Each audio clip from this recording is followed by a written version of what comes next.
Hey everybody, it's Jared here at Big Pine Sports. So you just picked up a CF Moto Z10. You're gonna head to the dunes and you need to mount your whips on there. We have now started receiving the CF Moto brackets for the flags. Super easy. You're gonna have 2 brackets per part number, 4 bolts. Everything's pre-threaded, ready to go. So you're gonna take this piece, hold it up here and just mount it on. Now you do have the ability to have the flag kicked back or the flag straight up and down. Very super simple, easy process. Anybody can install. This is not one of those accessories. It's gonna be mandatory to take it to your dealer.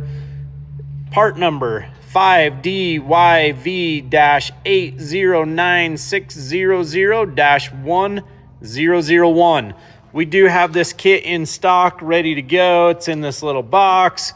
The brackets are in these nice foam sleeves, so they're not gonna get scratched up. Very nice. 435-427-3338. Give me a second and I'll show you what they look like installed. And we're back. I went for the straight up and down option. Installation, super simple. Anybody can do it. Whips of your choice, lighted whips, your typical 1/4 inch, your 5/16, your 1/2 inch, gonna fit on there, no problem. Very durable bracket. I don't see any issues with those bending. Time will tell. 435-427-3338. Give us a call, shoot us a text, or check us out on the web at bigpinesports.com. Are you gonna run your whips straight up and down, or are you gonna angle them back with the cage? I'd love to hear your feedback. Have a good day, everybody.